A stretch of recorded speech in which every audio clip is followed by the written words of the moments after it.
All right. Hello. I am the Shaggy Dog Philosopher. You are watching Shaggy Dog Philosophy live. I am going to go off the dome right off the top of my head, and we are going to talk about heaven and hell because I've learned some interesting things in the last few weeks, the last few months, and it occurs to me that I had never thought about heaven and hell and where either concept really comes from any deeper or any more deeply, I guess you could say, than what you'll find on any History Channel show. I grew up in Adventism churches, and what that means is that I grew up in a branch of Christianity that was expecting the immediate return of Jesus soon. Here, give me 1 second.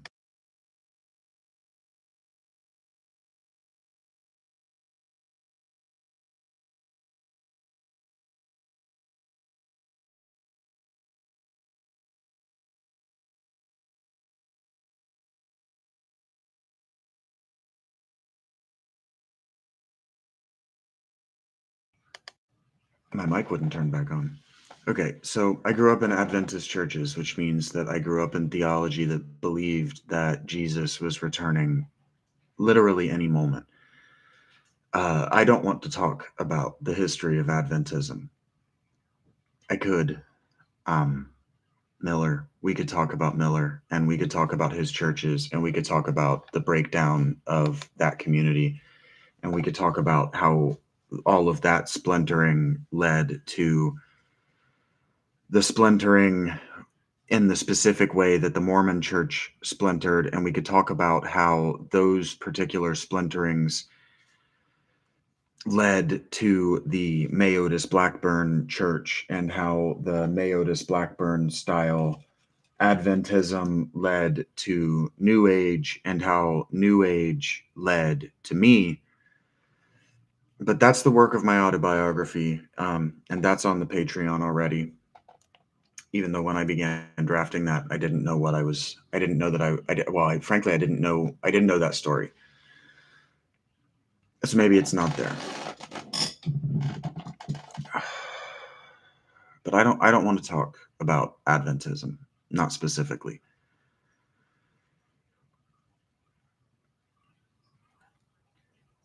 But heaven and hell mythology is important to Adventism because of the harrowing of hell mythology.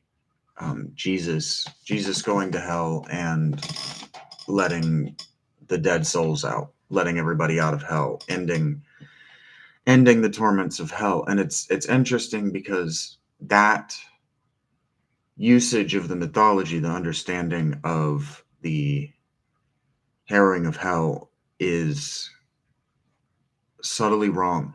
And it's also, I don't understand how it's stuck. I'd literally never thought about this. I didn't think I was going to need to practice. And so I didn't, from my perspective, nobody really took the heaven and hell mythology as it's made its way to the 21st century seriously. So I didn't think about it. And so it doesn't make sense that Adventism would rely so much on the harrowing of hell, because if Jesus let everybody out of hell, then how did Dante write Purgatory? So the Adventists' understanding of the harrowing and the understanding of Jesus's afterlife, his immediate post death, I didn't learn and I didn't fully understand where that really comes from in the Christian mythology until this week. Matthew 27, and I'm not gonna try to quote it, but I knew this in whatever way. Everybody knows this. You can see this on any History Channel program about medieval Christianity, about hell, about so this is publicly available. I mean, I'm not making anything up. I wish I were. It'd be easier if I were making this stuff up. But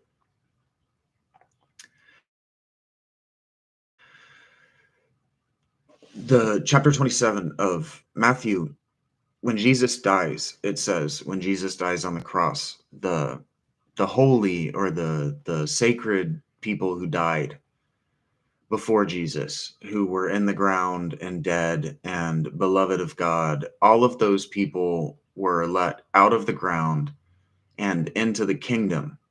It says the holy city is what it says in the ESV in my translation. It says into the holy city. And that this isn't about that. Really it is.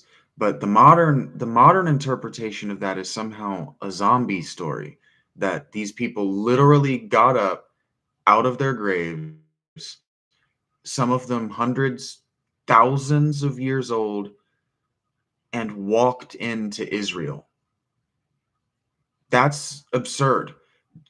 We have primary source accounts from first century Israel, and subsequent to the fall of the temple, which is what that's in reference to. That moment means that Matthew was written after the Romans destroyed the temple. And so what he's doing is he's connecting Jesus's death outside of time to the collapse of the second temple, the destruction of the second temple. And he's saying that these two events outside time fulfill prophecies from Daniel and Jeremiah and Isaiah that I don't have up here. I've read them, but I don't recently, but I don't have them. I'm not a theologian. I never wanted to be a practicing Christian. So I never thought I needed to know the nitty-gritty. I just wanted to know as much as could be publicly available to you. And what I've learned is that what's publicly available to you is appallingly bad, just appallingly wrong in a lot of cases. It's so much Adventism. And so these dead, they don't go into Israel. Josephus doesn't talk about zombies walking into the city of Israel and proclaiming Jesus Lord. Josephus remained Jewish. He wrote about the Christians being heretics and being criminals. Their dead, the Jewish dead, did not rise from graves and walk into the city of Israel. That's not the holy city to whom Matthew is referring. That's nonsense. The city, the holy city that Matthew, the author Matthew, the pseudonymous author Matthew is referring to, is the kingdom of heaven that Jesus has been talking about. I think I read recently that only 15% of his sermons were devoted to the kingdom. So Matthew's writing 50, 60 years after Jesus died. He's writing after the temple. We could look, when did the temple collapse? We could look. This is easy. This exegetical stuff is extremely easy for us in the modern world because hundreds and years of human beings have sat and puzzled this out. So the second temple, when was that destroyed? I was right. It was destroyed in 70. So if Matthew is writing the year the temple was destroyed, that means Matthew is writing in 70 AD. If Jesus died in 30 AD, that means that Matthew is writing 40 years at minimum after the event of Jesus's death. So when he says that the temple, the curtain was rent, and all of these mythological, the temple was rent, there was an earthquake, and these dead rose from their graves, and not only is this is poetic license. He's taking poetic license with poems and with prophecies that were known in his day by his readers. He's also fulfilling prophecies and mythological events that are going to be popular in non-Judean circles. So one of the things that we fail to fully appreciate about the Gospels, about the biblical canon, but specifically the Gospels, is that they were written by people who had a long, long familiarity with Rome and Greece, and frankly with Egypt and and Mesopotamia. These aren't people who are only reading their books. So these aren't cultists. These Judean people, the Israeli Palestinian people, they're not like fundamentalists. They're not like Adventists. They're not like modern Christians. They're not even like modern Jews. They're definitely not like modern Muslims. They're just not. They don't think like them. They don't think like us. They don't believe this stuff literally. And it's not the only things they're reading. You can't only watch Jewish television in the first century Judea. You can't. You just can't only turn on, like in my growing up. I wasn't allowed to watch rock and roll and rap and metal. So it's not like young Jewish boys can only turn on CMT and only listen to country music. It's just that option of what you intake in culture, it's just not available to you. You're just So what that means is when you go out and you see it again, you see it in my apology, the defense of Socrates. You'll hear it. When you go out into the agora, the agora is the market. When you go out into town, when you go where the human beings are, you are going to hear things that you don't want to hear. This is what the fiery furnace is about in Daniel.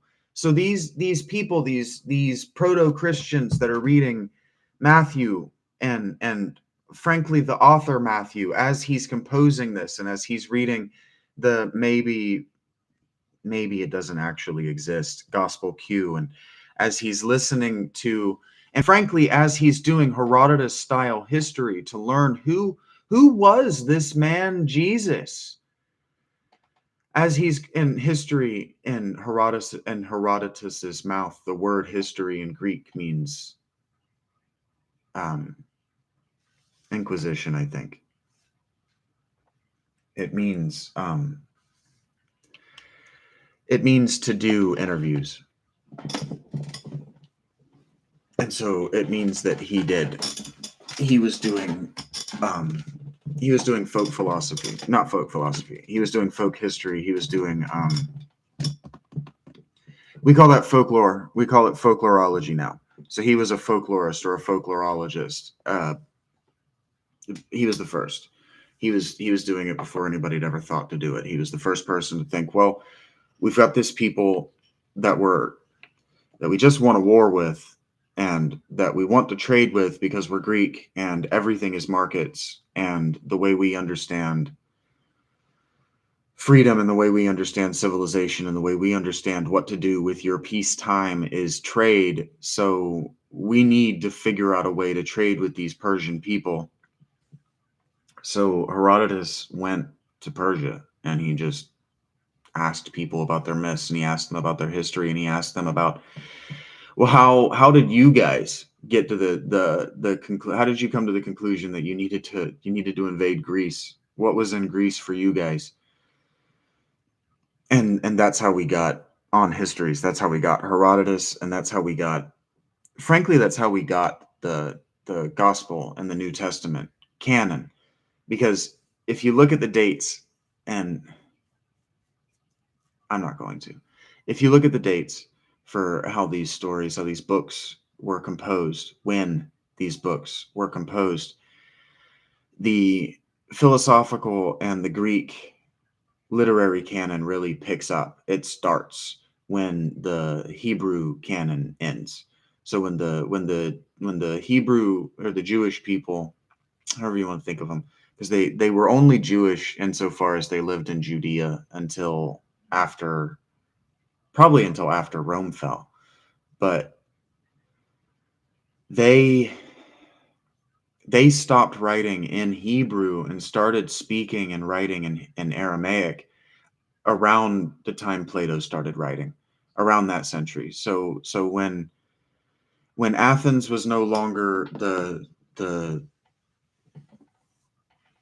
the United States of its day, when it was no longer the economic global juggernaut of the Mediterranean continental, I don't know, when it was no longer the economic juggernaut of the Mediterranean because it had lost the Peloponnesian Wars, and then later when Alexander came and smacked his way through all of Greece and then through just the known world as far as the Judean people were concerned, they weren't Jewish. They weren't called Jewish. They were only called Jude or Judean or Jewish insofar as they lived and were from Judea. And this isn't the place, because this isn't what this is about. Heaven and hell still nominally. I'm still working toward getting you to I'm working toward getting you to Homer from the Christians. And that's not as easy. That's not as easy as you think, because I could just say, well, yeah, the first century Christians were reading Herodotus clearly, and they were reading the Greek myths, obviously, because whether they were reading them or not doesn't matter, because nobody was sitting down with a book in the first century, because books were only just being invented. The codex, as we think of it, they're called codices in the plural. The codex, as we think of it, was only just being invented, and it was being invented and it was perfected to spread the gospels, to spread the Christian message. So nobody was sitting and reading books. Nobody had one book bound that they would then open and read in their minds silently and comprehend. No one, zero people were doing that. There are stories, they might be in Herodotus. I think they're actually in Paul, of people seeing someone do that for the first time with the Christian codices and being blown away that it was possible to do that.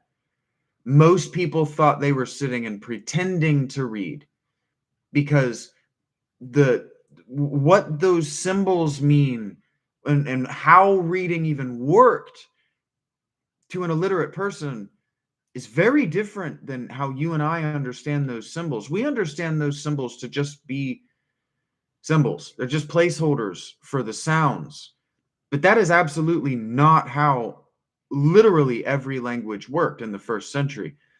The Coptic that helped invent the codex, the Coptic Greek, was still speaking dynastic Greek. They were still speaking the Greek of the hieroglyphs.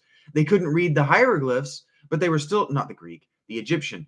They were still speaking the same Egyptian language as what was depicted on the hieroglyphs, but they couldn't read the hieroglyphs. They were reading in the modified Greek of the Coptic because of Alexander again. So they understood that symbols meant many things. The Hebrew alphabet, every letter stands for a number, and you actually use the letters to do math. You didn't do numbers. The Arabic numerals, as we call them, were developed in India around the first century. Like all of this stuff, we really like Graham Hancock and his alternative crowd. They really want to believe that humanity and human civilization and these ideas and these stories stretch back in their current meanings and the information that's currently being held in them way longer than it's possible. Like I was watching I'm gonna forget his name. I can see his face, and now I can't think of his name. Carlson, Randall Carlson. I was watching him do math magic, number magic with the pyramids, and it's like, bud, they didn't even have those fucking numbers. They didn't even have those fucking numbers to play with. They didn't have them. It would take stealing them from the Indians. They just didn't have the numerals. Math was so much more difficult to accomplish before the first century, and frankly before the 7th century, when the Muslims stole everything that they could steal from the Indians. It was so much more difficult. Like Roman numerals are nearly impossible to do high level. To do low level math, and it's almost impossible. The math that people in the first century were doing was basic. What's the word? The when you inventories. That's it. They couldn't. I mean, they did calculate, but it was one guy. It's not like they had classrooms full of people calculating the distance between here and the moon, and the radius of the moon, and the radius of the sun, and the distances of, and the circumference of the earth. Like, a guy accomplished this, because that in that math system, it was the work of a lifetime to accomplish anything like that. So thinking that the pyramids contained all this secret math, it may have, but it doesn't mean what Randall Carlson wants to mean. It doesn't mean that they had a greater understanding, because their numerals sucked too bad for anybody. If anything, it was one guy. It was just the engineer telling the future. I fucking knew. I fucking knew. Not we. I fucking knew. I knew. I did the calculation. I did the math. I did it. It was me. That's what those pyramids were. It wasn't Ramesses or Khafre saying, we know the world is round. It doesn't make sense to be doing that. And in that same way, the Jewish people didn't have a heaven and a hell, and the Christians did. They had something like one. So where did that come from? What happened? That in one generation, one guy can suddenly step in, and now a whole people group have an understanding of a thing that they have to either accept or reject. Well, it starts at Sheol. So I don't know if that's how it's pronounced. Sheol is hard to say, and you hear a lot of Jewish practitioners say Sheol. So whatever, Sheol. That's the name of the authority canon afterlife for the Jews. When you die, you go into your grave, and there's no you separate from your body. The story is just over. So in Matthew 27, those people didn't get up from their graves and walk into Israel. Not just because Josephus doesn't tell us they did. Josephus would be motivated to tell us nothing that they didn't. Josephus is motivated to tell us that Jesus didn't live, which he does tell us nothing about Jesus. He's motivated to tell us nothing more than what he does, and what he does tell us is that those men and the women that were with them were criminals. They had always been criminals. They were nothing but criminals. They were heretics. They didn't believe properly, and they were criminals against the state. And he was motivated to do that because he was being paid by a state official to tell the story of the Jews in a way that lined up with the official state religion of Rome. So Rome didn't have to eradicate every single Jewish practitioner for refusing the emperor cult.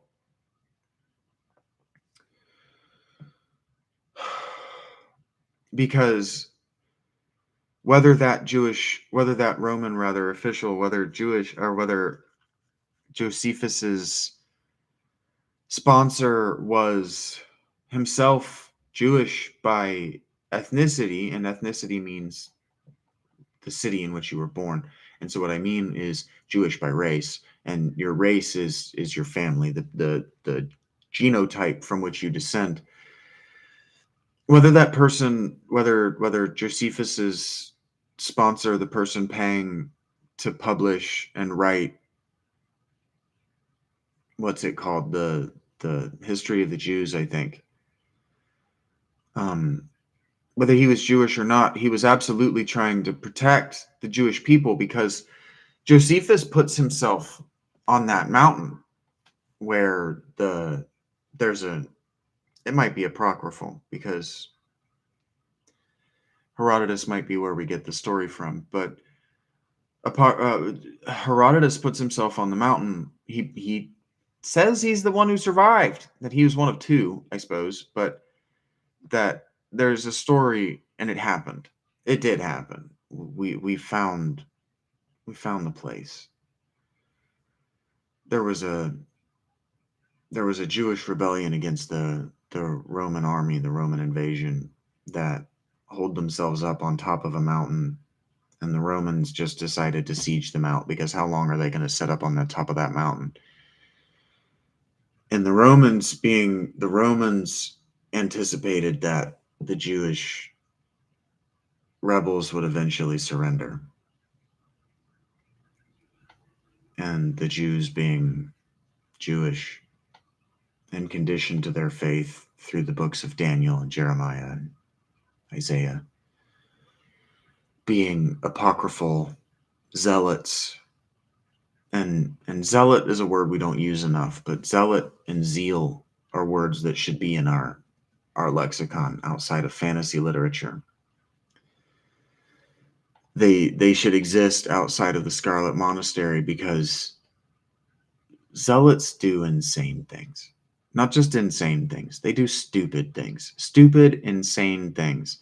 And the stupid and insane thing that this particular group of zealots chose to do was wait until their food was out, and rather than starve like dogs, which is how they were being treated, and rather than surrender like slaves and like men who don't actually believe their zealotry, they chose to choose lots, cast lots, and one at a time kill one another, until they were down to two. And then, because suicide is illegal in the Jewish faith, which is itself interesting, and we could pause here and we could meditate on self-ends and why they're bad, because it's not self-evident, and it shouldn't be held as self-evident. No Christian should ever hold that it's self-evident. No Jew, no Abraham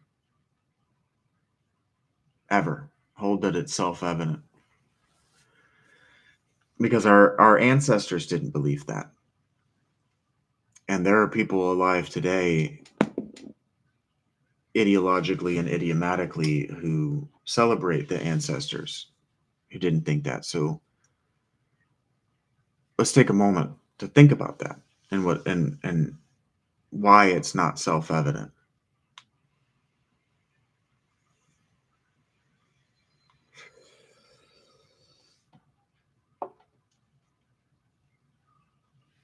If your afterlife tells you that you just go in the ground, why would it be self-evident that ending yourself isn't a virtue? Funerals are expensive. Think about that. Funerals are expensive. If the story of your afterlife is that you go into the ground, you go into your grave, that means there's a whole understood subtext that's not being articulated. And when there are whole subtexts that aren't being articulated, that means we're talking worldview. That means we're talking assumptions. That means we're talking biases. That means we're talking about the things that people don't talk about. It means we're not talking about the things that people don't talk about. These books didn't talk about things people don't talk about. Not the public-facing books, because these books weren't read in private. These aren't self-help books. These aren't guiding any individual. Protestants all have that wrong. These are textbooks, because they weren't bound up in one book. They were scrolls. They were fucking God, near an infinitude. A complexity of scrolls so massive that no one Abrahamic community had all of them before the Nicene Council, before canonization.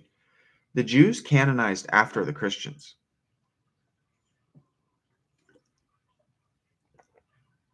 The Jews canonized in response to the Christians, and the Quran is as short as it is in response, frankly, to fucking Homer, but to the Christians.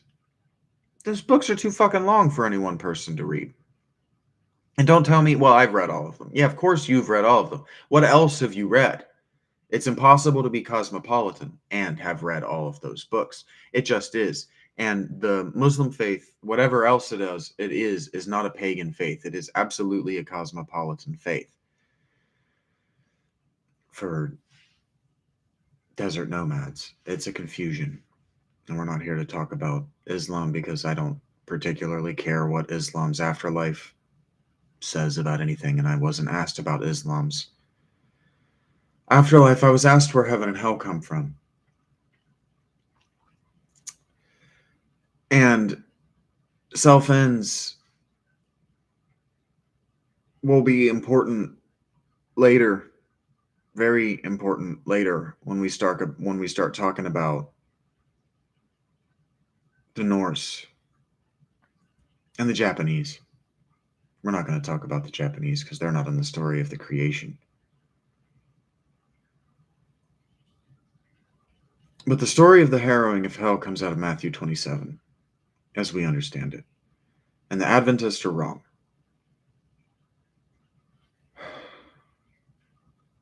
Jesus doesn't bodily raise anyone from the dead. That is a late Jewish idea, that the Messiah, that the coming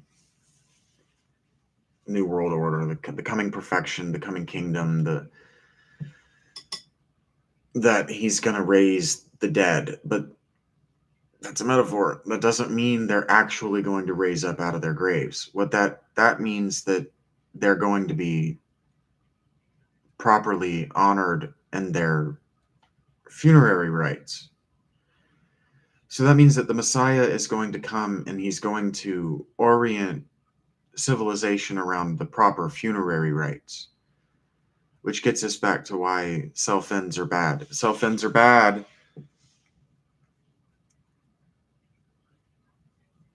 because you're forbidden the proper funerary rites. If you take yourself out in a civilization that says that you're not allowed to take yourself out because only the fates or only the super god get to decide that, and so if you do as an act of defiance to prove your free will in a 2/3 determinist reality, they're not going to bury you. They're just not. They used to be forbidden. Like now we have this 21st century bleeding heart. We can be more guilty and more shamed and than the Christians' worldview, but before like 1980, man, you just didn't get a proper burial. You just didn't. I mean, we're talking if you walk yourself out into the desert and disappear yourself from civilization, you're being eaten by animals. And that's for the people who love you that you're leaving behind, even the people responsible, because this is something else we don't talk about. It's like even in Judea, where they would call themselves Jews, or they would be called Jews by other, they weren't the only funerary rites happening in the region. Zoroastrians were everywhere. And the Zoroastrians practiced the earlier funerary rite. And so if we're going to talk about heaven and hell, we have to talk about funerary rites. I'm sorry, we have to. And we have to talk about the evolution of the Jewish funerary rite. I'm still going off the top of my dome. I mean, I guess I kind of have to prove that by having this camera on my stupid face. Somebody make me a Shaggy mask so I can take these early podcasts with my actual face down.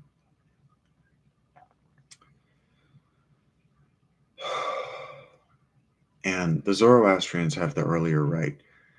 So I can't think of the actual quotes now, but there's a lot of the early Jewish writers had a lot to say about funerary rites.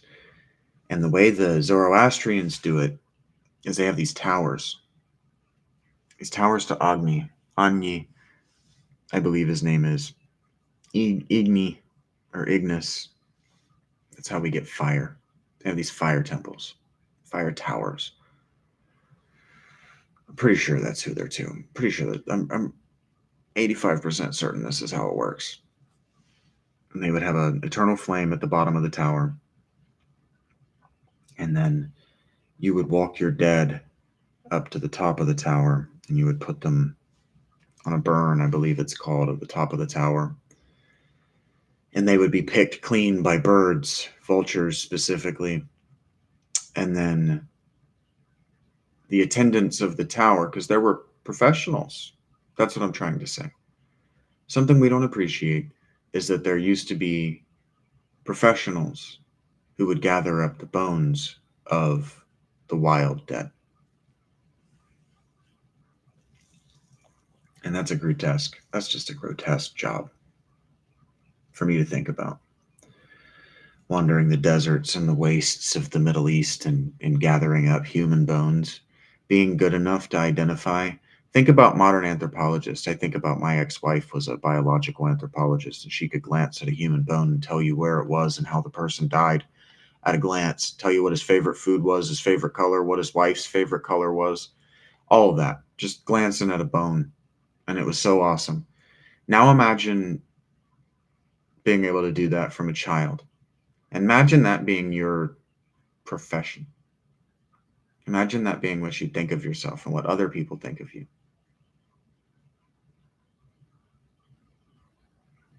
That's a grotesque life to me. There's a reason these jobs went away. And it wasn't just a job you had. So it's not like the weird kid who likes to play with bones. Like I dated a girl who liked to collect animal bones, skulls. She liked to reassemble dead animals. I thought that was grotesque, but I also thought that it was an act of curiosity, and she didn't have a healthy mind anyway, it turns out. So it was an unhealthy mind behavior, but we didn't self-select these jobs for unhealthy mind behaviors. It's not like the people with the unhealthy minds did the morbid things.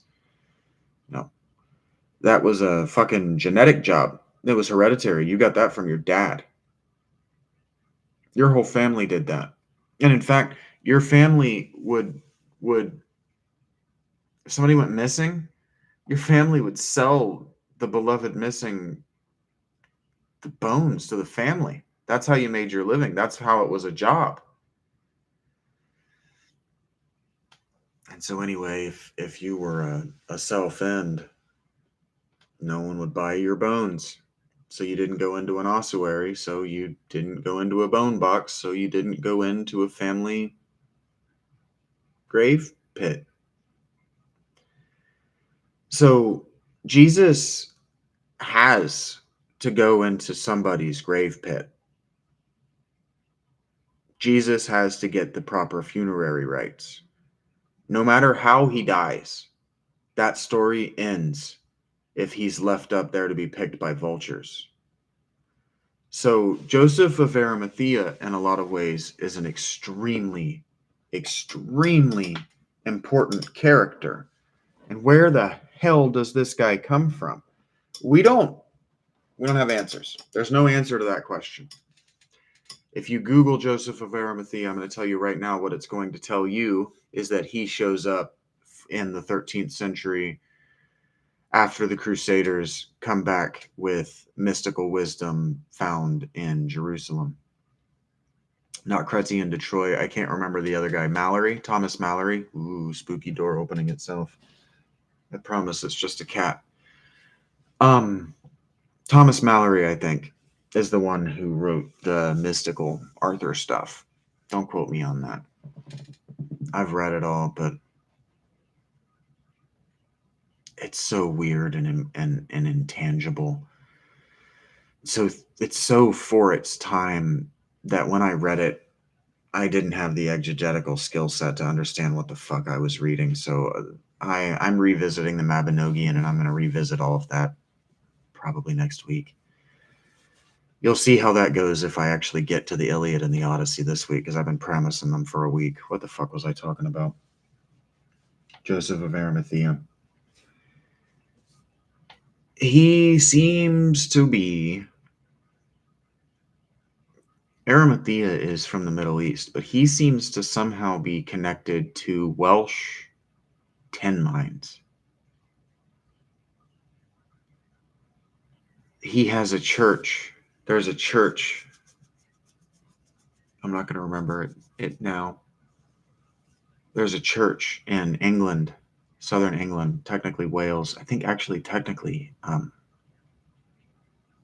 Somerset. I think technically not Cardiff isn't what I'm trying to say. Cornwall.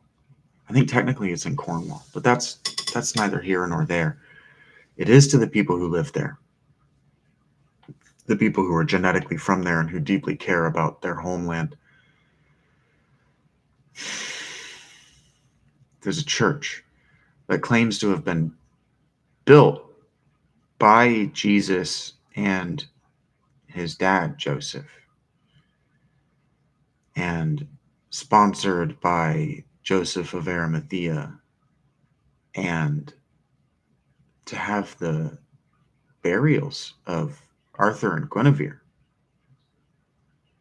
And the archaeology around that church is fucking weird. Modern historians want to throw it all out, and they want to say, well, blah, blah, blah, blah, blah. The time doesn't match. But that church didn't have a reason to lie, because you didn't go to churches back then for Mothman. There was a certain amount of pilgrimage traffic that could be drummed up, but what they don't understand is that when that church was claiming to have found Arthur and Guinevere, they were a conquered people, and Arthur and Guinevere represented the heritage. They represented the ancestral past. That was a claim that the modern king at the time was illegitimate. You don't do that for pilgrimages. That's politics. That's I'm willing to believe those burials were as old as that church claimed. That church had no reason to lie. And those churches, the Welsh churches, the Irish churches, the Corn Welsh churches, the Cornwall churches, the Norman French churches like René Le Chateau, they have old records. It's not true that by the 2nd century, writing was a mystery in the same way that it was in the 1st century. The Gospels and the codex technology coming out of Egypt changed everything. It was the internet of its day. Being able to... Scrolls are fucking inconvenient. Scrolls are hugely inconvenient. You can't know how inconvenient a scroll is until you've played with a scroll. I have played with a scroll for exactly long enough to go, that's fucking inconvenient, and leave it alone, because it's fucking inconvenient. We live today, forget about the internet, forget about Google, and forget about good search engines. We live in a time where the Dewey Decimal System exists. Just think about how easy it is to walk into any library and find exactly the book you want without using the card catalog system.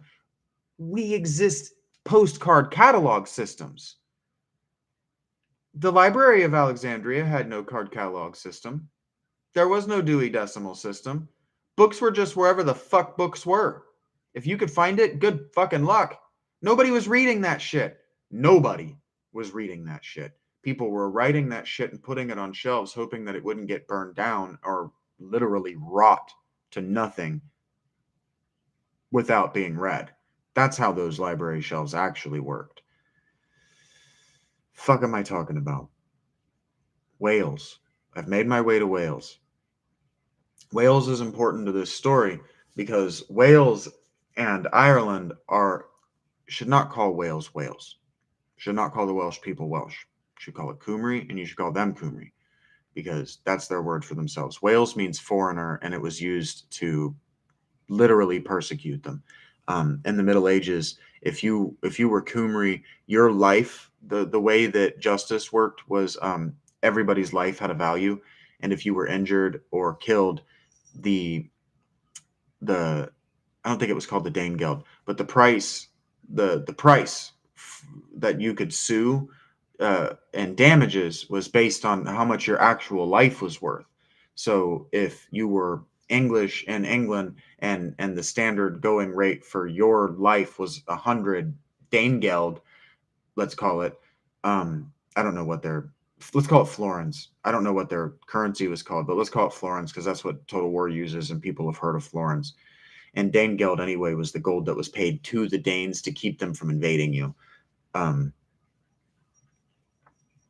um, if your life was worth 100 florins as an English person in England, a Welsh person, a Cymru person, their life would be worth like 30, literally 30. Like in a lot of cases, people would actually make the value judgment. This is where that term value judgment comes from. But they would actually make the value judgment of whether killing you was actually just worth the paying the fine. And for Cymru, the receiving end of being a Cymru person, the answer was very frequently yes, because it was a lot cheaper to just pay off your body debt than it was to keep you around because you thought so differently than everybody else. It literally that's where value judgment comes from, and that's how value judgment is actually performed. Is you judge the value of a thing before you destroy it. So books, Wales, Joseph of Arimathea, Heaven and Hell, The Harrowing of Hell. Joseph of Arimathea is attached to this church in southern England, and so is Jesus's childhood, which means that that church, whether Jesus built it with Joseph or not, unlikely, is old. Maybe second century, probably third century, but fuck old. Fuck old. Way too old for the British Isles to not have been meaningfully connected to the Roman Empire by the first century. And by the third century, we know they were meaningfully connected because we have lists of bishops and there are Britons mentioned. So we know Britain, northern France and southern England is called Britain. The English Channel, the landmass, the peoples who live on either side of the English Channel were once an ancient and powerful economic empire that the Romans and Julius ran up against and couldn't do anything with because it had enough actual money and enough military power to take more than one punch, and which Claudius just absorbed.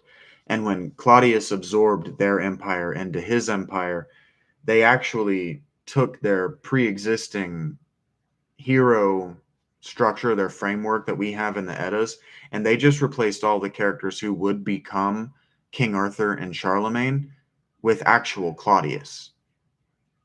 Prove me wrong, but it happened. It's actually really cool. Some of the very old stories, when they talk about the God Emperor, they're specifically talking about Claudius. You can see it in their art at the time.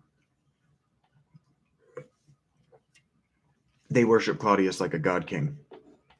There was no issue There was no issue among the monotheistic Cymry or Britons with the emperor being a hero, being God-born, being a hero, sitting at the top of the civilization in place of the god, but not himself being the greatest god. And so this story of heaven and hell, what you'll find if you search it out for yourself is that ancient monotheists identified one another as kin, in the same way that Indo-Europeans and Semitic peoples identify themselves today as kin groups. People identified their kin group by their god, by their second primary god, because you have two primary gods. You have the god that is the zero, and the god that is the zero is the one, and then you have the god that is the one out of the one. And so Zeus, El, Hashem, God, these are the one out of the one. And this is how they were understood. And so even in, I think it's Jeremiah talks about how it was actually the Egyptians and it was actually Akhenaten who first heard the name, that first heard Hashem's message and first rightly understood religion and the God of the one, the God out of the one. And that God's called Aten.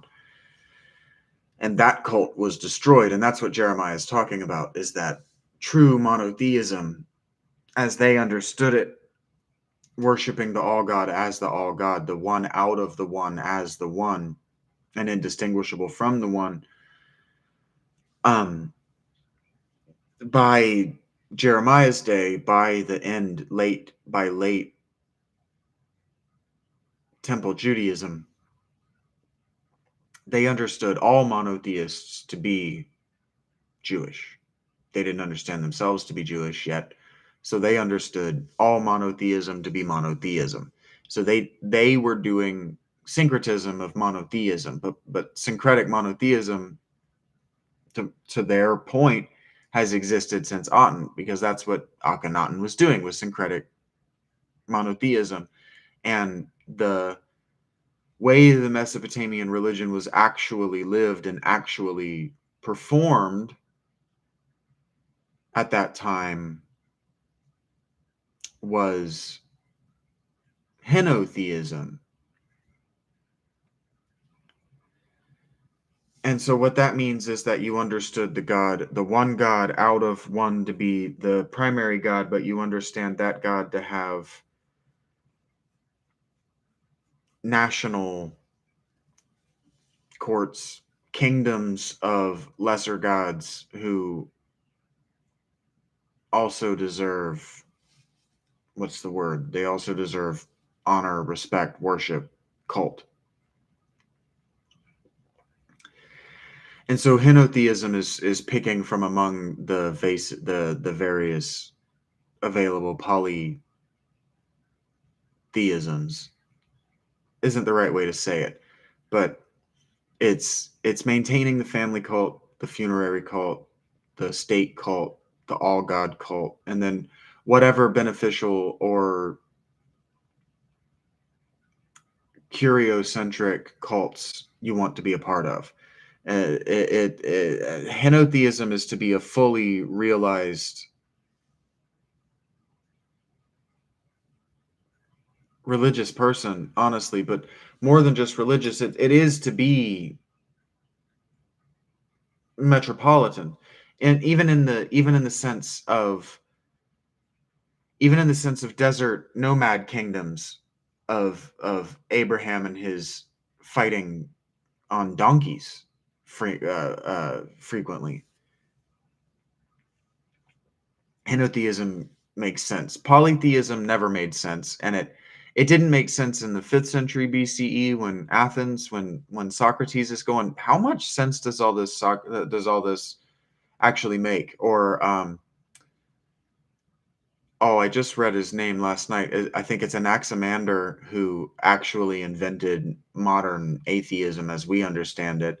And I mean, it might have been Philoctetes or Philektemon who invented natural philosophy as we understand it, where they hypothesized like the composition of the material composition of the sun and moon, and that they weren't just gods. So that stuff is old. That stuff was not invented by Bacon.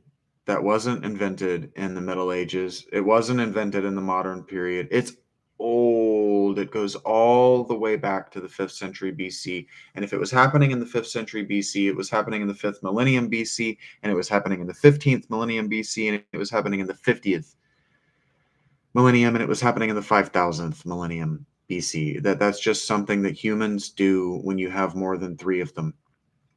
The fourth one is going to go, does any of this actually make any sense, what you idiots are saying? And that's why I need more people to be listening to these live and telling me where I've steered myself wrong, because I haven't even started. I'm an hour in and I haven't even got to hell. I don't even know what heaven and hell are. But we're there. We actually are there. Now that we're in Wales, we can talk about this. Now that we've talked about Arthur, and we've talked about folklore, and we've talked about the way history is done, and we've talked about the evolution of these books, and we've talked about change, social change, ideas changing, we can talk about these books.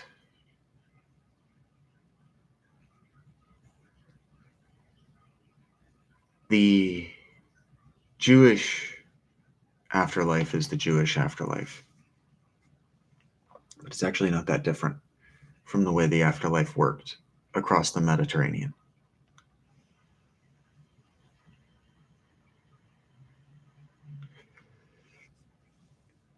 and the Mesopotamia.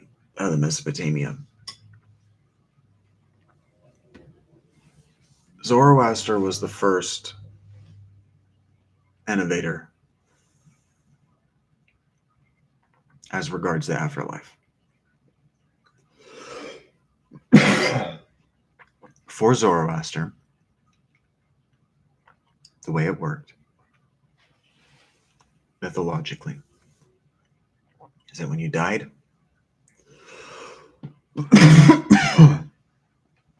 your you-ness, your you, your story, your soul, your spirit, your ghost, all of these things that we kind of, or your image, all of these things that we've kind of separated out into this, what's that called? Spectrum of ideas and non-material entities. We've done that because all of those things they're the same thing to them. When you died, certain people, patriarchs of families, stuck around. So if you were a father and your eldest son did the funerary rites properly and maintained your grave, then you became a sort of god. We call them guides or protector spirits, protector entities today. Think Mulan, think Mushu. That's how it worked. If you fed them food and wine, and now you didn't put the food in there and let it go bad, how it worked was you would prepare the food and then you would eat it there so that it was like they were there having the shared meal with you, because the shared meal experience was the central life experience for everyone in every civilization everywhere before the very modern period, for the 1980s, before shithead kids were allowed to make movies.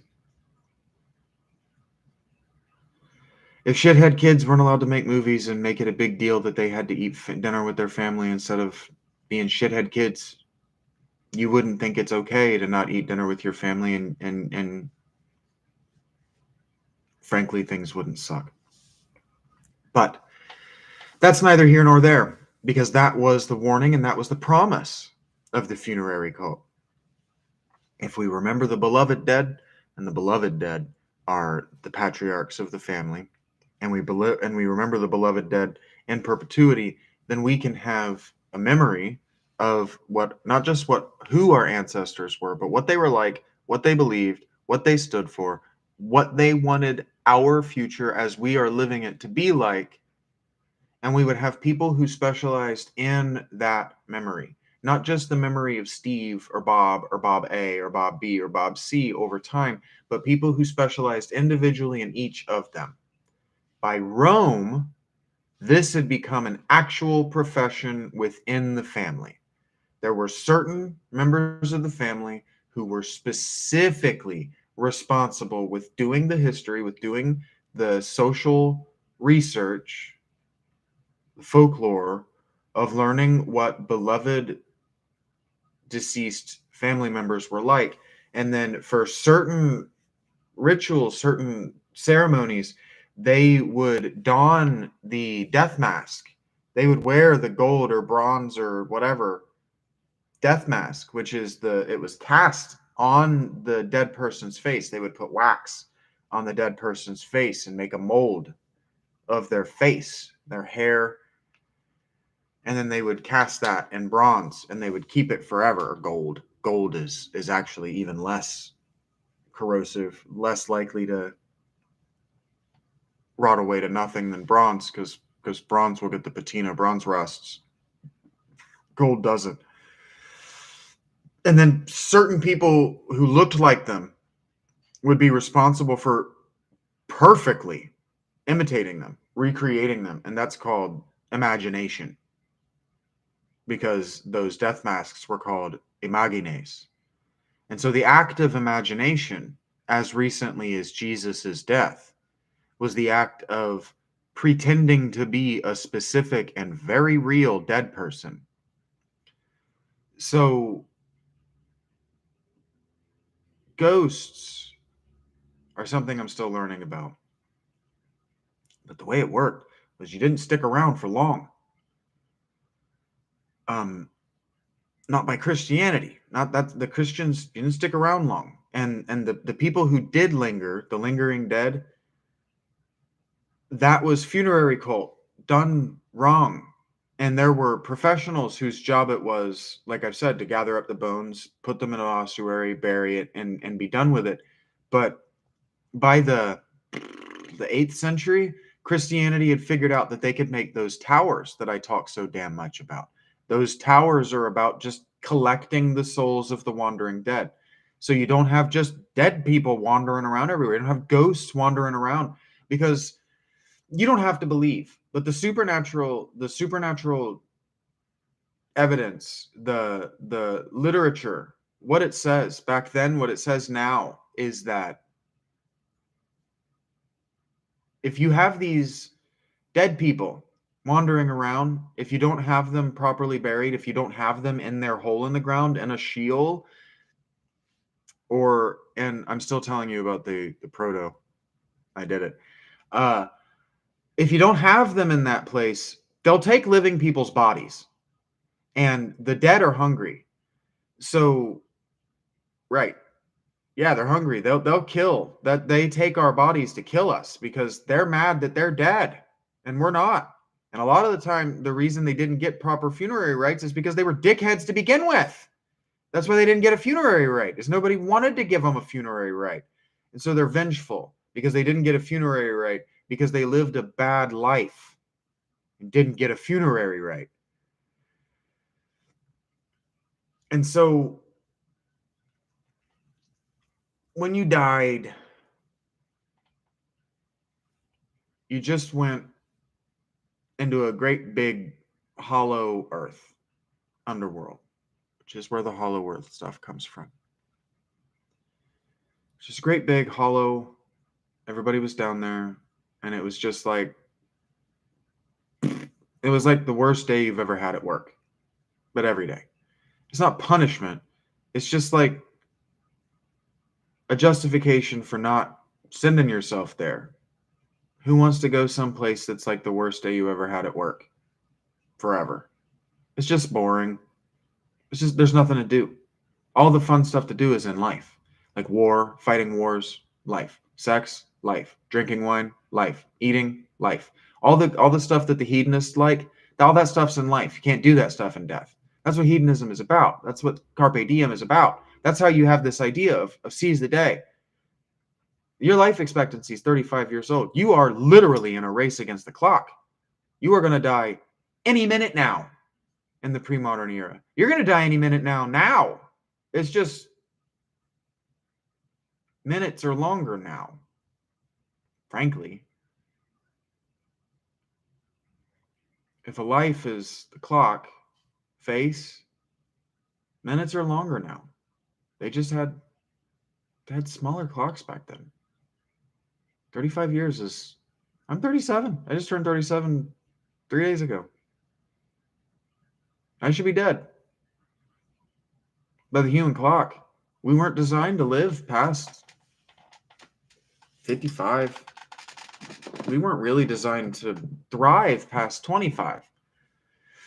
So the question in the ancient world becomes, well, what's the point?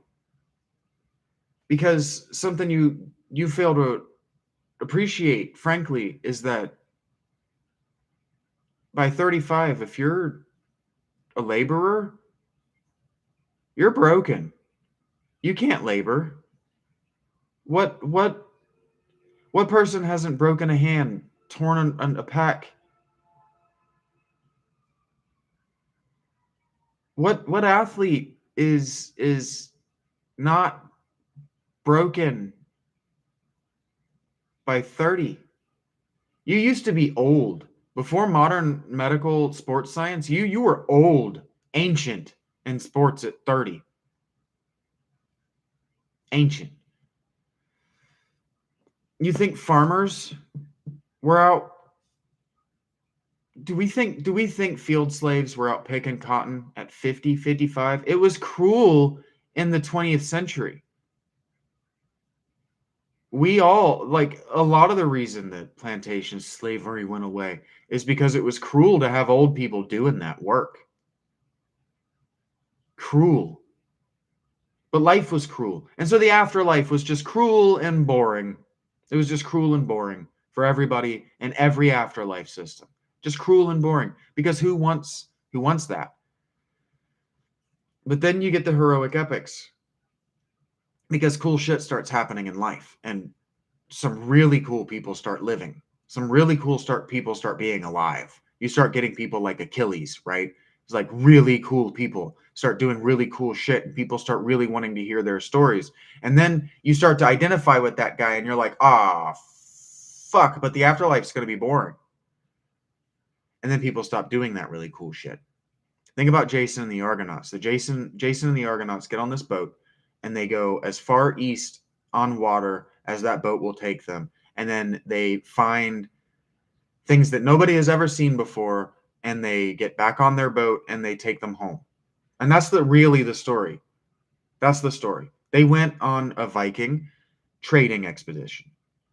That's what Jason and the Argonauts is about. And if you're thinking about Jason and the Argonauts as literally anything other than Vikings, you're thinking about the ancient world wrong, and you're definitely thinking about Iron and Bronze Age Greece wrong. You haven't read your Hesiod.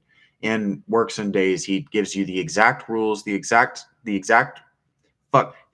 position of the fucking sun in the sky of how to be a good Viking. Word for word. What am I talking about?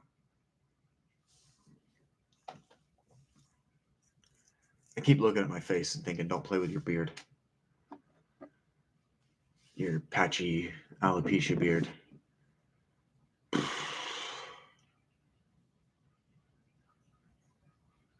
What am I even talking about? I'm talking about heaven and hell, right? I don't actually know if this is recording sound. I don't have any feedback. I'm gonna laugh so fucking hard if I get to the end of this and it's not recording sound. I turned my mic on. I should double check that. Been going for an hour and 10.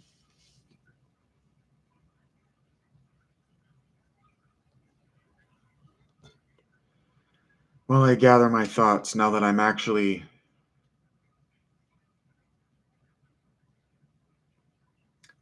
in the century I want to be in.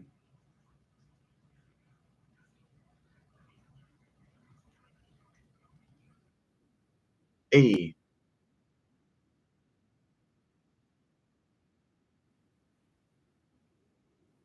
All right. I am recording audio. That's great. So let's take a minute. Let's recenter our thoughts. What am I thinking about?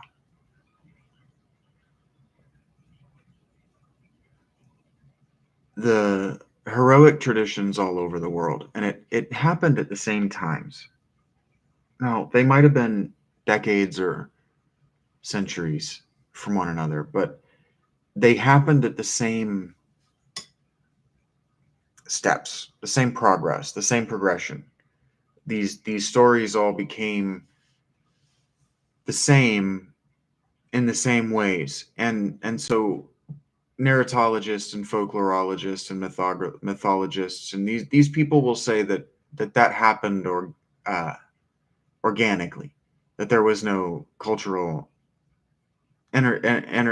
interchange, but that's impossible. It's impossible that there was no cultural interchange when I'm telling you that the Greeks have been fucking Vikings since the first millennium BC, since 1012, well, fuck, since 1200 BC, the Greeks have been Vikings, and the Vikings were Vikings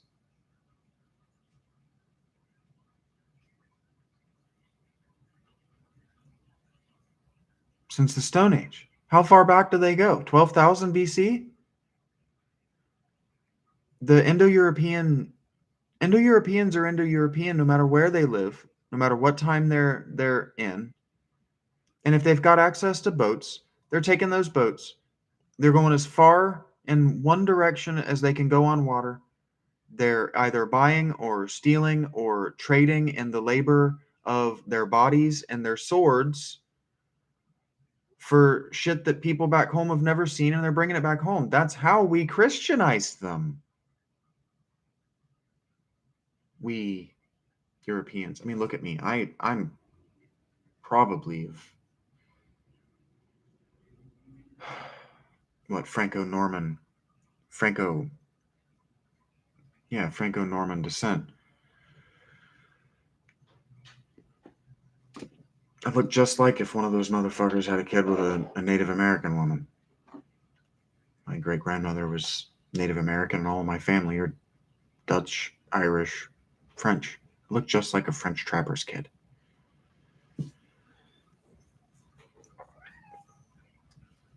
So certain people couldn't go to the boring hell. They couldn't go to the boring death. They didn't go to the hollow earth with everybody else. Because if they just went to the hollow earth with everybody else, then there's no point. No point in doing cool shit. Why do cool shit if I'm going to go to the same place as the person who doesn't do cool shit? It's actually in the Odyssey. Uh, Odysseus goes to the afterlife. He goes down there to the boring place. So we know that it was no longer just the boring place as recently as Homer, and Homer was 1200 BC. That's when he was talking. Those stories were written down in the Iron Age, but he was telling these stories almost immediately after the Mycenaean civilization collapsed. Basically, Santorini, the island that was Crete, blew up. It was a volcano. It blew up, and it took the Bronze Age Mediterranean civilization with it. The cessation in trade from the island of Santorini and the broader Mycenae, the broader Cretan economic empire. Any cessation in trade with them, just even a few months, would have left people starving all over the Mediterranean, and it did. I don't know why we can't track or understand this. Racism, everything is racism. Everything I'm telling you now, the reason you don't know it is because someone didn't want you to know it because they're not your race, and they wanted you to hate them because they're not your race. It's annoying. It's very annoying. There's a frankly ageist and sexist philosophical meme about reality being stacked turtles all the way down. And it's infinitely regressive because, well, the turtles have to be on something eventually. And so you make a mean-hearted joke about women at the end, or about atheists, or about whoever, whatever, at the end. But what reality really is stacked on racism. It's just racism, stacked on racism, stacked on racism, all the way down at every level of reality until you get to the first people that made swords. The first people to make violent weapons were they were the first people to come up with the idea that there were people who weren't them that needed to die, and that's where the story actually begins. Before that is just nothing. There's no story before that. It's just evolution in nature. And there's no human story. But the first human to pick up a weapon and say, well, that guy wasn't born from my mother, so I'm going to kill him just for doing it, just for being that, racism, that's where story begins. That's why the first human story in the biblical canon is the murder of Abel by Cain, because it can't be racist.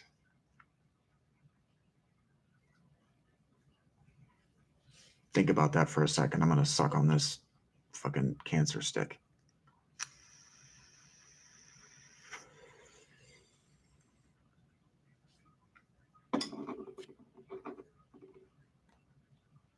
So what are we fucking talking about? One of these days, there are going to be actual people in the live, and you give me questions, and when I forget what I'm talking about, or I am forgetting what I'm talking about, because you'll learn me well enough to know when I don't remember what I'm talking about, and I'm trying to hook a Yui in my thoughts, you'll tell me in the chat. Please do that.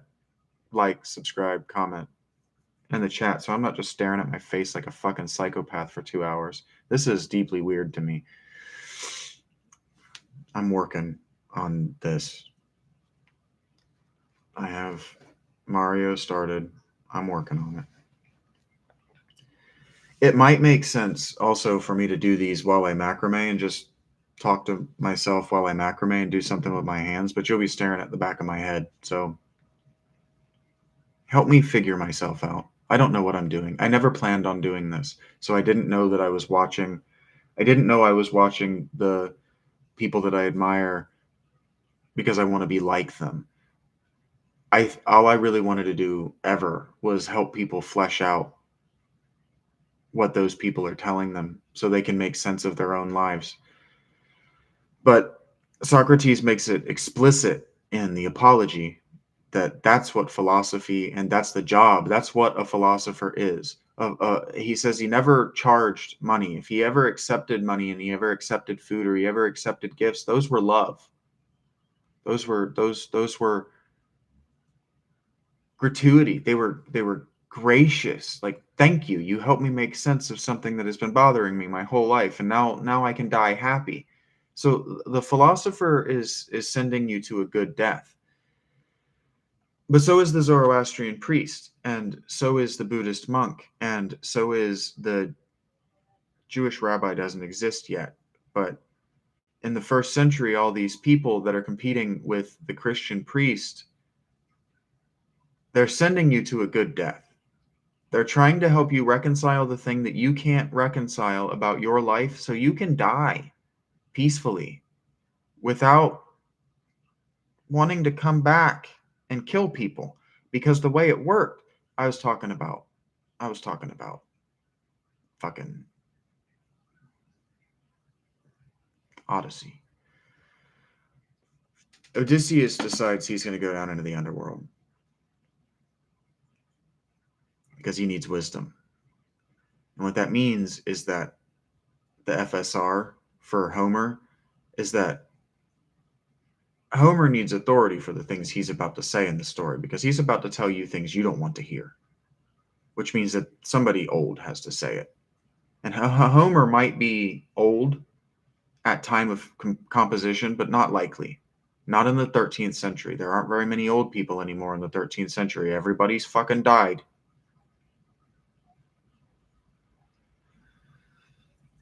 So he's probably in his 20s. Like Hesiod was. Hesiod was probably in his 30s. So he's maybe in his early 30s. And so the 4-story reasons, the FSR of why Odysseus goes into the afterlife is because Homer needs an old voice. And the way you talked to the dead back then was you made offerings of blood. And we say, scholars, academics, the professionals will tell you that the reason you needed blood is because blood was a symbol of life. And so you let out a little bit of your blood, cut your hand a little bit, and then that gives them something to feed on to give them some life. That's not what's happening. That's not what's happening in the minds of the ancient people. That's not even close to what Odysseus is thinking as he approaches that altar with that copper, maybe even obsidian knife in his hand. He's not thinking anything civilizational. He's not thinking anything stainless steel. He's not thinking anything sterile. He's thinking, I might be ruining my hand. If I cut too deep, I'm never going to use this hand right again. This is going to hurt like a motherfucker. God, this is going to hurt like a bitch.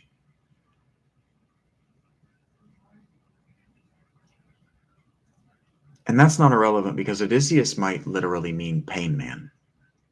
He might be the superhero equivalent of dealing and absorbing pain. So as he's walking to that altar, he's not thinking, this thing needs a little bit of my blood to eat. He's thinking, this thing needs a little bit of my blood so it doesn't try to take my body and kill my friends and my family. Because Odysseus is trying to go home to his wife and his child, and he hasn't seen in 20 years. The last thing he needs to show up is as Achilles. Let me try that again. The last thing he needs to show up as is Achilles. Especially if you know how the story ends. So the first time you hear that he cuts himself, you're like, oh, okay, well, that's just what you do. But then you know how the story ends. And how much work Penelope goes to make sure that he is exactly who he was when he left. Exactly the same as Odysseus. And if he communicates with Achilles, what you don't understand is that the audience knows that this is not a movie. There's no Force ghost that's going to show up and talk to Odysseus. Odysseus is inviting this man's ghost into his body to speak to him in his mind. This is a possession. We're talking about demonic possession. We're talking about shamanic shit. This is just not what the folklorologists say is happening. He's offering that thing blood so it won't take his body. That's the price. Pain, blood, maybe losing that hand forever. If it's infected, and see, that's the other thing they don't talk about, is this is also a trial by ordeal. They did this. This is how things were done. If that doesn't infect, you're possessed. You're not Odysseus anymore. You've done great evil. You deserve death. And they would kill you for an infected wound. Don't think that if you did a magic thing and you had an infected fucking knife wound in your hand, that everybody wouldn't know it and that 0 people would trust you after that.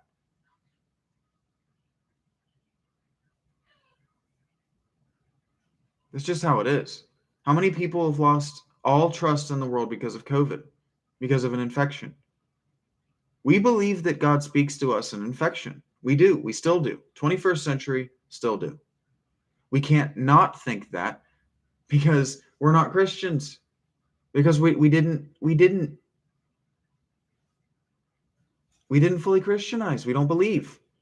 We don't believe. We don't think the way they did, the way they do, the way good Christians do. We don't think that way because God doesn't send us. God doesn't send us pestilence and disease to teach us things. They just happen. They're just a natural part of the thing because, as we know, they are also living creatures. But that's not how it was done in the ancient world. That's just not how it was done. So he needs to talk to Achilles.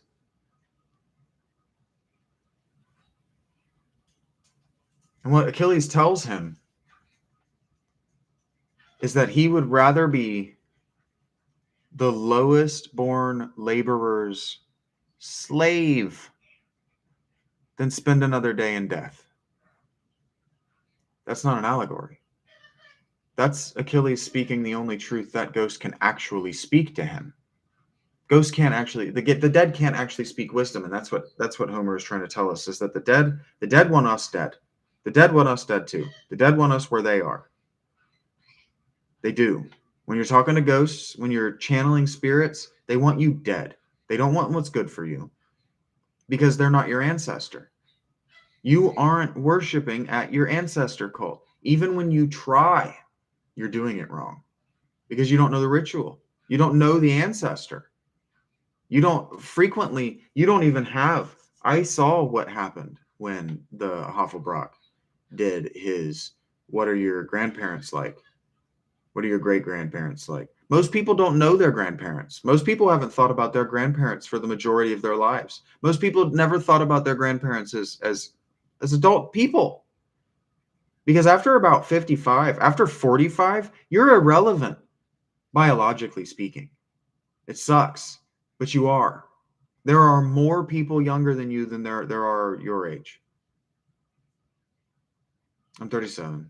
I'm 8 years away.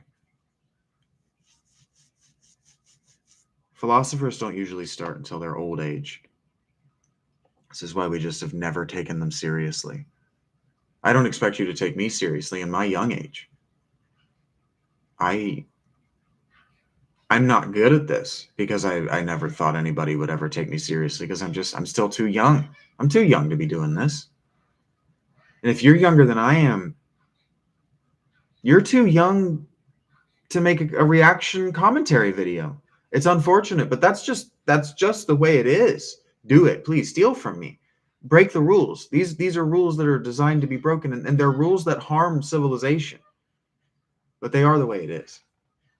This is what Plato's early canon is about. This is what Euthyphro is about, why I spent so much time reading it and talking about it. This is what the Apology is about.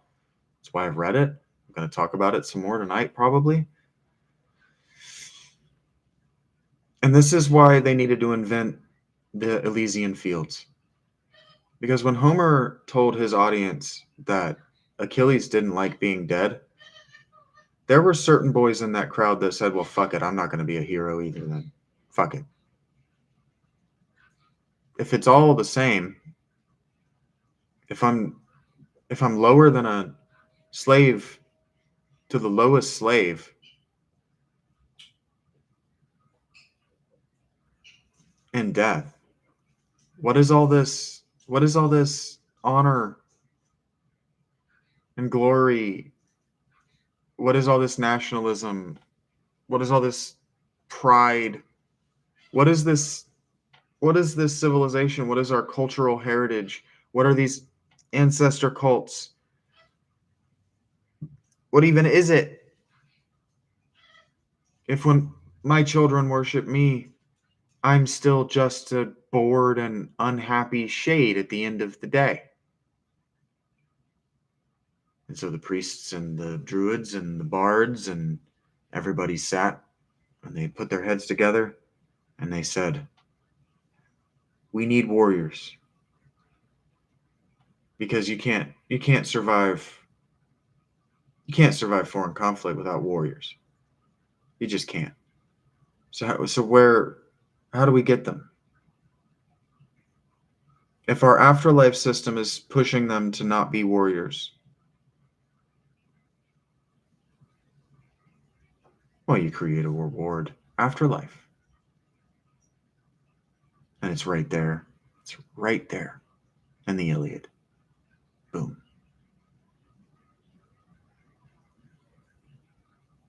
That's where heaven came from. Heaven came from the Iliad. Homer sat down, and I don't believe Homer was one person, no matter what this lecturer I'm listening to thinks. Homer was 500 years of people figuring this story out, mastering it. It was written down in competition with the Old Testament, with the Torah, because the Torah was already written down, and their ancestors and their culture heroes were 1,000 years older. The Hebrew people survived the Bronze Age collapse. Stories intact. The Greeks were slaves. They didn't have stories. I don't know how long the intermission in their civilization was because of the Mycenaeans, but they came out of Mycenaean slavery so different from the Thracians and the Macedonians that the Thracians and Macedonians could only conquer them. It's the only choice they had. They were so different. But it was heaven. It was heaven that made them different. It was the Elysian fields. You get Thermopylae because those men believed they were going to a special place, reserved only for people who did the most special feats in combat. So when we look north and we look at the Celts and we look at the Nords specifically, we look at the Vikings, and I say, well, the Vikings and the Greeks were exactly the same. Their stories are all about the same. But Odin's Valhalla isn't a place you want to go. The Nordic afterlife for the heroes, their Elysian fields, sure, you get to drink mead and you get to eat all day, but you also have to fight and die every day. You have to fight and die brutally against the worst warriors every day. So your life is just one carnal slaughterhouse. It's terrible. Awful. The warriors didn't even want it. Only the most extreme psychopaths, the berserkers, wanted anything like that. Nobody had Odin as their house god and their henotheistic worship. Nobody. Odin was a terror to the Nordic people. Odin is not Zeus. Odin is Mars. And Mars was a terror to the Latin people. The Romans were fucking terrified of Mars. Panic comes from Mars. Nobody liked war. Nobody liked it. It happened. It happened every year. It happened cyclically, seasonally, every year. And every year, nobody liked it. Nobody liked it. Homer talks repeatedly in the Odyssey about how terrible it is to be a woman, specifically in war. He has Odysseus cry at one point like a woman whose husband has been slain by foreign invaders in front of her, and she's grabbing his body and screaming while they kick and punch and push her with their spear butts into eventual sexual slavery. Homer uses that simile. No one liked that life. No one. No one liked that shit. No one has ever liked that shit. So when we talk about that shit being masculine and manly and good and civilizational, never. Never.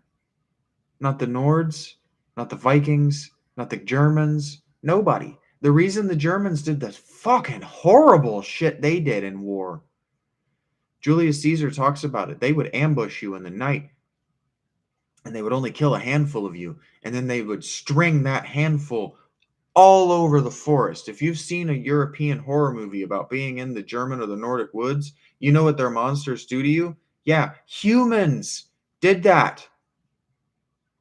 Humans did that to one another. Because war is fucking horrible. And the way the Germans figured out to keep it from coming to their homes was to do the most grotesque things to one another. Just the most grotesque things.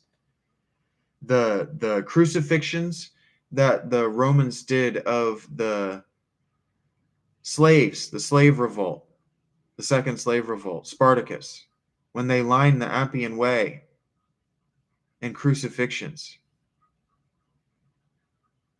That wasn't to say don't fuck with Rome. Don't fucking rebel. That was to say we fucking hate this shit as much as you do. There are peaceful ways to protest. There are peaceful ways to disagree with the emperor. Fucking making armies and making us do this to you is not the solution. Fucking stop. That's why they didn't do it to the Jews. It doesn't make them stop. It just makes it worse. That's why Europeans hate Muslims. That's why everybody who's come across the Muslims fucking hates the Muslims. They fucking hate being Muslim. So look what they do to each other. Fucking horrible things. Intestines and beheadings. It's fucking horrible. And that's not in the name of religion. That's in the name of cult. And that's my point. Back in the ancient world, you didn't only read one book. You couldn't only hear one story. You heard all of them. And so syncretism was only natural. Because sometimes other civilizations had better stories. And frankly, the Jewish stories are better. They're better. And so everybody's been stealing them ever since. Stealing them, and because they complain about it, killing them. And it's fucking awful. Fucking stop. Frankly, Israel needs to be the first to stop. If Israel were Christian, we wouldn't have this problem.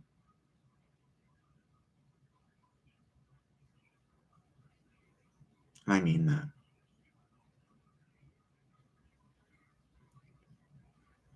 Heaven came from the Iliad because the Trojan War happened and Thermopylae was going to happen eventually. And the time period when those books were written down to compete with the Jews, and they were composed to compete with the Druids, the Thracians, and the Mycenaeans. There wasn't a Thermopylae yet, but it was coming. You can't be stupid. We're stupid enough to think that it's not coming. But every time somebody talks to me about World War II or World War I, I say, where the fuck were the Huns in all this? How? I wrote about it. My most recent blog on the podcast. No, it's not a blog. My autobiography. I wrote about it and I read about it. It's impossible that World War I and World War II played out the way that we say it did. Too many people left alive. There were too many people left alive. And nobody from outside came and just took it all. The US, maybe, but not the way it's supposed to. Not the way it's supposed to happen. Russia, maybe, but not the way it's supposed to happen. Not the way it's supposed to happen. The US-Russia split of World War II, it's not the way it's supposed to go. And it's not sustainable. Even now, NAFTA, Russia fighting in the Ukraine, this isn't historically sustainable. It's just not. It's just not.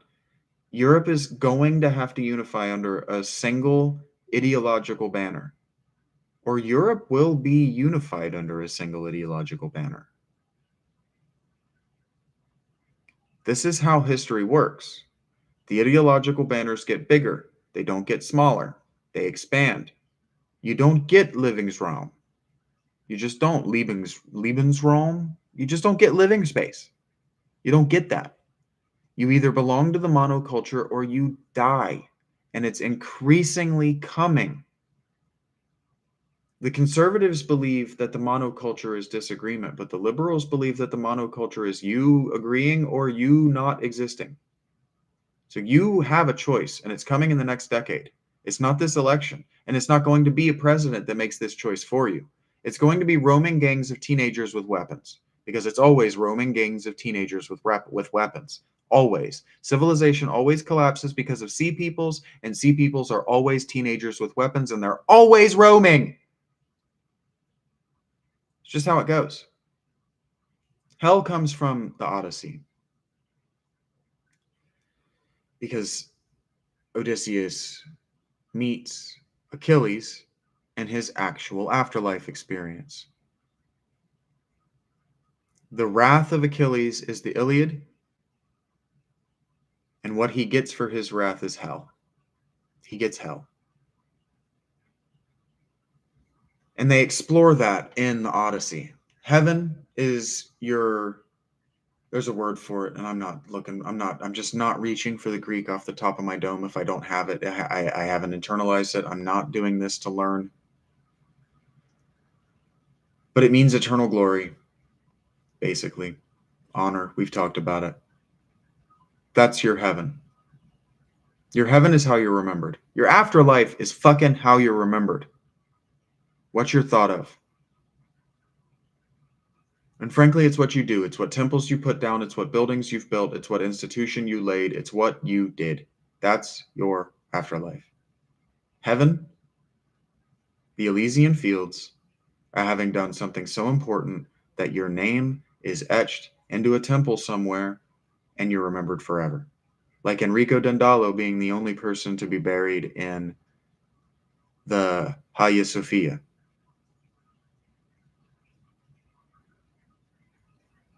That's heaven. No matter what else bad you did, we know where you were buried. We know your name. We know what your face looked like.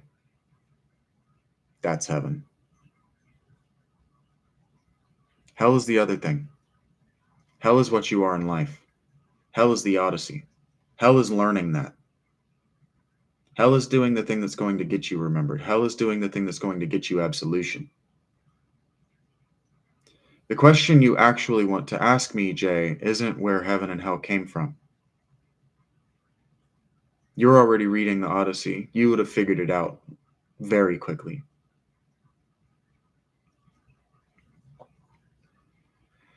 The question you want to know is where purgatory came from. And purgatory came from the Middle Ages, probably around the 13th century, 12th century, when story was being completed.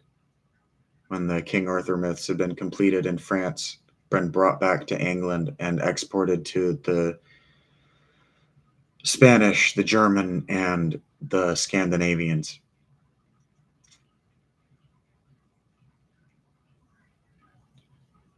The harrowing of hell mythology comes to us from Wales.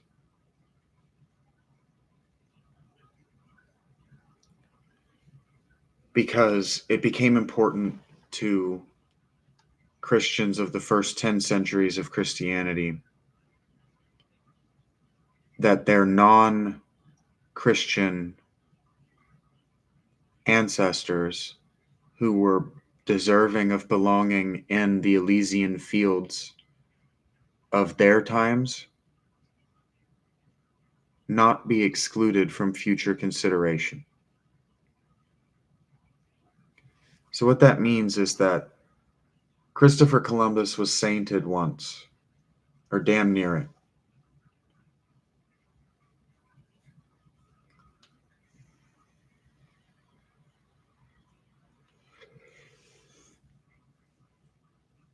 And now we want to make him a demon.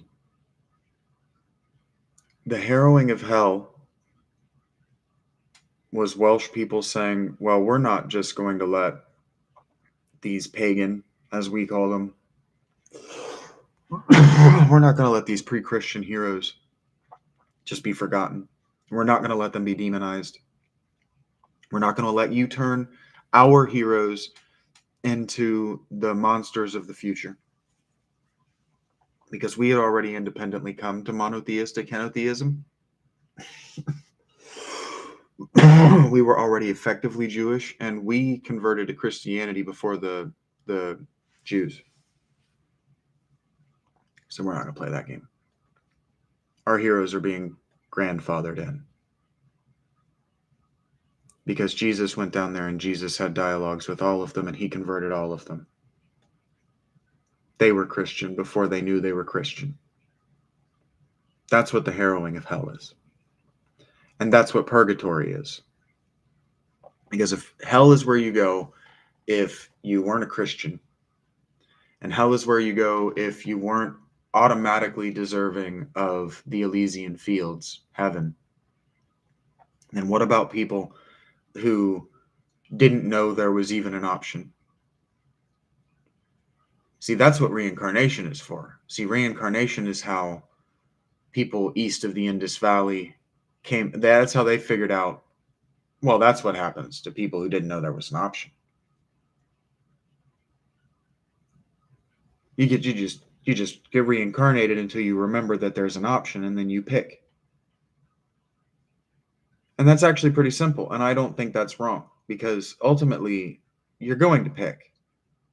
And I don't think it's fair that you should only have to experience one or the other. Why should any one choice be eternal? No choice you make is eternal in life. Why should the choices you make that send you to death also be eternal? It's not only that it's unfair. It's unfair. It's just also not poetic. It's not poetic. It's not interesting. And if I were God and I were going to create a system that produced minds as complex as mine, I would want that mind, that individuation, to have the opportunity to experience everything there is to.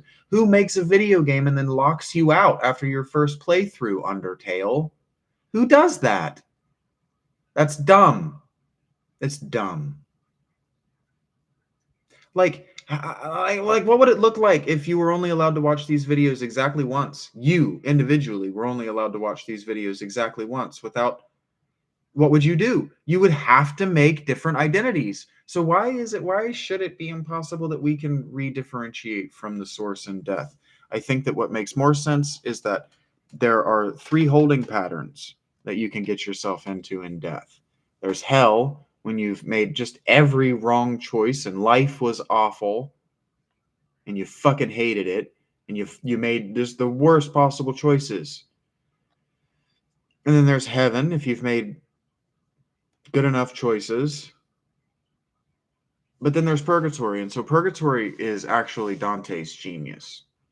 Dante didn't invent purgatory, but the trip into the underworld is an old motif in poetry. Homer had been doing it. Virgil did it. He's not doing anything interesting, and he's not trying to do anything interesting with the Inferno. I haven't read Purgatorio or Paradiso because, like I said, it's only recently that I've really realized that the things I was reading deserve to be read a lot better than how I was just passively reading them to say I'd read them. But ancient literature that's made it to us, pre-modern literature that's made it to us, deserves your attention. And it deserves to be thought about deeply. And it deserves to be read as many times as it was read and consumed in life. That means it deserves to be read personally, and it deserves to be heard. Someone else has to read it to you. You have to read it in communion with other people. Because until someone else has told you what they think and you're like, well, that's fucking dumb. Until you've experienced literature in dialectic, like in a classroom with someone who knows what the fuck they're talking about with the particular piece of literature, you're just not experiencing literature. And this is why churches exist. This is why churches borrowed so heavily from the synagogue. Because without the synagogue, Judaism would have died in Babylon. And that was the point. That was why the Jewish elite were brought to Babylon, was to kill the Jewish elite. At least to kill the mythology, the courtly mythology of the Jewish elite. If they're not the elite, then they can't have a courtly mythology in which they're the elite. What came out of it was a cultural mythology in which they're the persecuted, and that's been worse.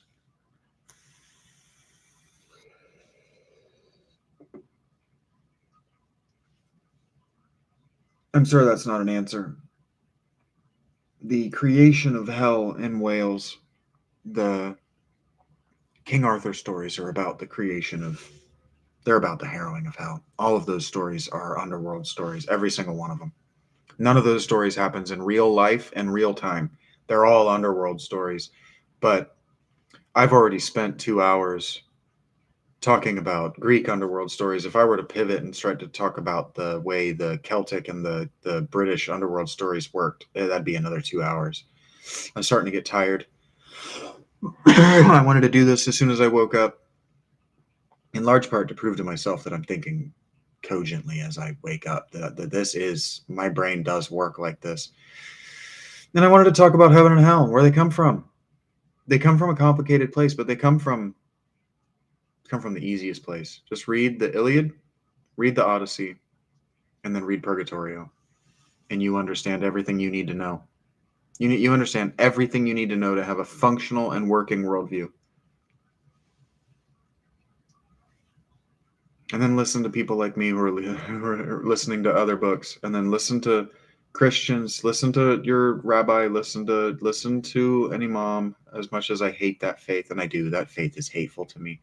Listen to a monk, a Buddhist monk. Listen to, as anti-science and terrible as they are at Western style philosophy, listen to a Hindi. Listen to the Chinese talk about their faiths. Listen to Confucius. Listen to Taoists. Don't listen to me talk about Taoism. You don't want to listen to me talk about Taoism. You don't want to listen to me talk about Confucianism. You don't want to listen to me talk about Buddhism. You want to listen to me talk about Zoroastrianism because I know a lot about it. And I mean, you want it as in you lack hearing me talk about it because I started to talk about it. So let's finish on the Zoroastrian afterlife, because the Zoroastrian afterlife is where the psychopomp became necessary. And the psychopomp has no place in heaven and hell discussion. We can do psychopomps if we want to talk about purgatory, and we can do psychopomps if we want to dive deeper into how Egypt, because see, you have to understand that Southern Hemisphere religion, even Egypt's, as Mediterranean as Egypt is, it did not affect the funerary rites of the Northern Hemisphere. Only among select families in select times.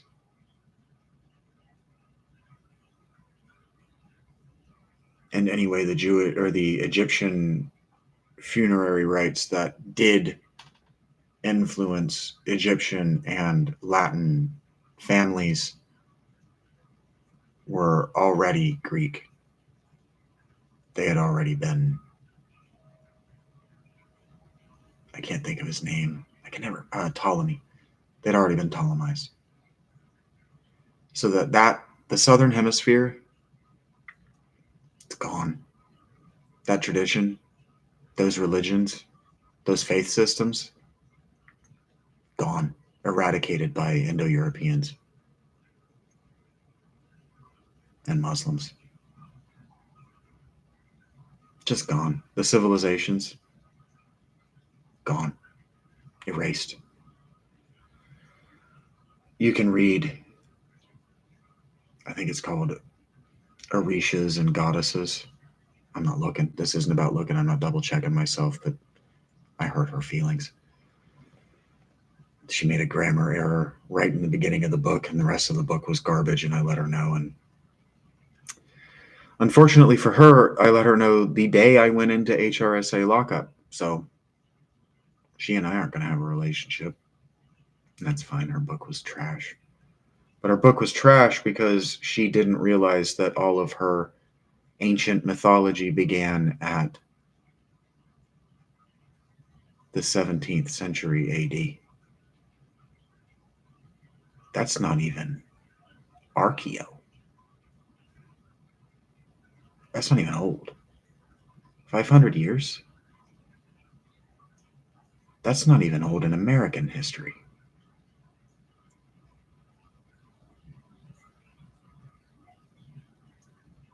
That's not ancient American history.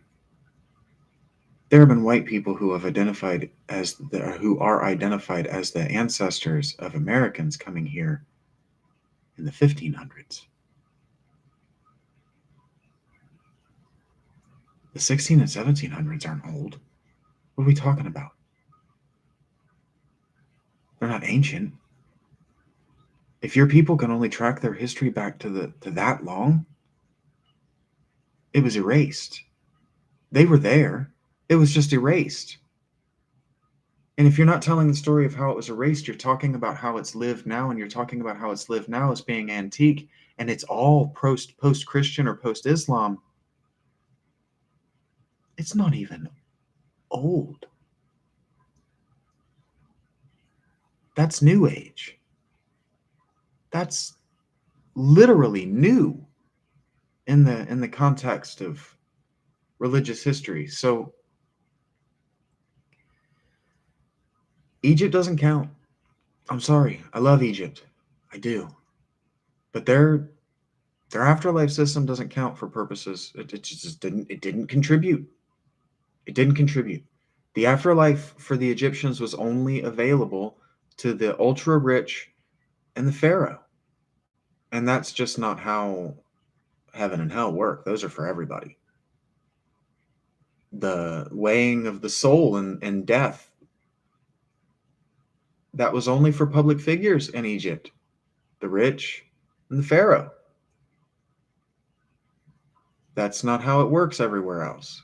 Even the poorest poor person is distinguished as poor because they can't provide for their family cult. Like, a lot of the reason they're poor is because their ancestors aren't stacked on top of one another, providing them not stacking, but exponential benefit. This is why it's so important. This is why the genealogies of Christianity are so important. If you are a son of Jesus, if you're spiritually married to or adopted by Jesus, then that means you're grandfathered into all of the monotheists ever, all the way back in history. It's an intellectual racism. That's what religion really is. That's why philosophy dangers itself by always rewriting Plato.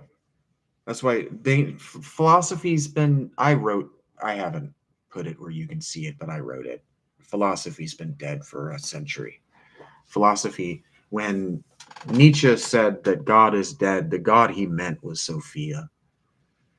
He didn't mean Hashem or El or whatever he thought he meant. He was too stupid to mean what he thought he meant. But the Zoroastrians did. The Zoroastrians did influence Christianity, because there were still Zoroastrians around when Jesus was alive. There were still Zoroastrians around when Momo was alive. The reason there aren't Zoroastrians today is because the Muslims realized that their daughters made the best sex slaves, so they extincted them with sexual slavery. The only Persians left alive today are the Parsi people. They mostly live in India, and they live in India not in Persian. And Persia, Parsi means Persian. They live in India to escape sex slavery persecution by Muslims. So let's just calm the fuck down about that religion. The way it worked in Zoroastrianism when you died is that the destination in death for your soul was suspended, was spanned by an infinite gap into nothing. Separated. So there's paradise on the other side of this infinite gap. And the bridge that spans that gap is a sword. The more oriented your life was toward the good God, Ahura Mazda, after whom the car is in fact named, the wider the bridge. The more work you did for Angramanyu, the evil god, the narrower the bridge. The bridge narrows until it's so thin that stepping on it will cut you in half. That's evil. That's to have done harm to humanity.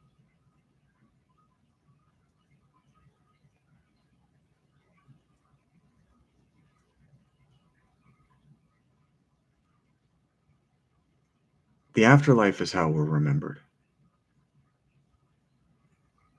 Nobody cares whether you're in hell or whether you're in heaven, unless they're using you as a character in their story. Heaven and hell are FSR. Whether you end up in one or the other is FSR. You can control which one you end up. But it does require making friends with someone like me. So we'll remember your story and we'll tell people.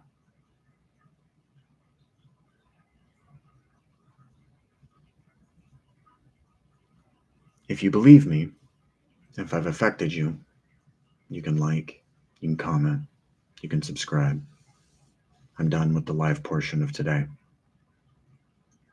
And then you can look up the best of Thick 44.